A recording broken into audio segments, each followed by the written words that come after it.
follow your passion first. When I retired from the game, I sat there asking kind of all the wrong questions. What's the biggest industry I can get into? And it's all the wrong stuff. And you got to sit there and ask yourself, okay, what am I truly passionate about? What do I enjoy doing? And when you feel that way, honestly, you feel like you have never worked a day in your life. It's the most fun thing in the world. You get up in the morning excited about what you're doing. And you got to be really honest with yourself about it. If you wake up in the morning and you're dreading going to work, dude, do something else. Right. Do something else. And those are hard decisions to make. But when you make those decisions, it's a very liberating experience. And you find out that the rewards will come. I think the best way to prove your value is to work, is to learn, is to absorb, to be a sponge. But you always want to outwork your potential. As hard as you believe you can work harder than that. And that's what I tried to do when I first came in the league. But basketball is such a direct competition sport. And me coming in at 17, I hated when my teammates would say, I get hit with an elbow, right? Shaq would hit me with an elbow in practice. And Nick Van Exel would come up and say, "Are you okay?" I'm like, what? Mao, are you okay? What the hell's wrong with you?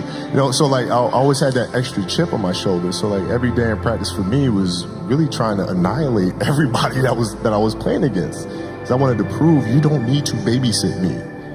I'm fine, And so it's always that competitive nature, the work ethic, and curiosity. Because I asked a lot of questions. When playing with Byron Scott, I asked him a lot of questions. Eddie Jones, who was great at chasing guards off the screens, and I didn't understand how to do that. I would sit with him before practice, after practice. Magic, all the Laker greats, I would always sit down and just ask them questions about certain games that I studied growing up. What actually happened there? What did you feel there? Why? We were playing against the Lakers, Tom, and we were out here in LA. So the game was at 7. I was like, you know what? I'm gonna come to the Staples Center because we're playing. This is when the Lakers had Kobe and Shaq. Okay, this is like the championship Lakers. So I'm gonna get there at 3 o'clock, and I want to make sure I make 400 made shots before I go back into the room, and then I sit in the sauna and I get ready for the game. So, get in the car, get to the gym, get there, and as I'm walking onto the court, who do I see? I see Kobe Bryant, already working out. So once I set my foot across that line, I started working out. And so I worked out for a good hour and a half. And when I came off, after I was done, I sat down, and of course I still heard the ball bouncing. I looked down, I'm like, this guy's still working out. He was working out for it looks like he was in a dead sweat when I got here. Right.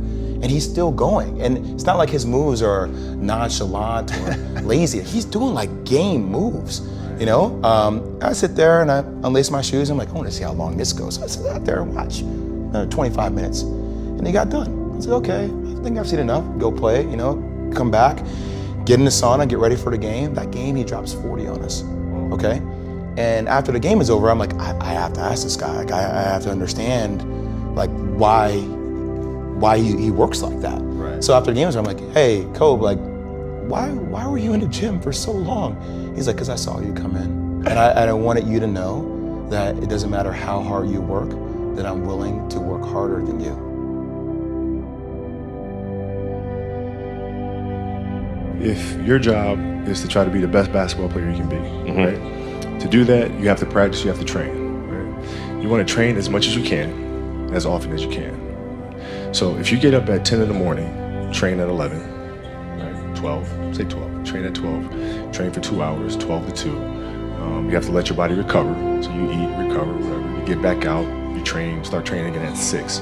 Train from 6 to 8, right? And now you go home, you shower, you eat dinner, you go to bed, you wake up, you do it again, right? Those are 2 sessions.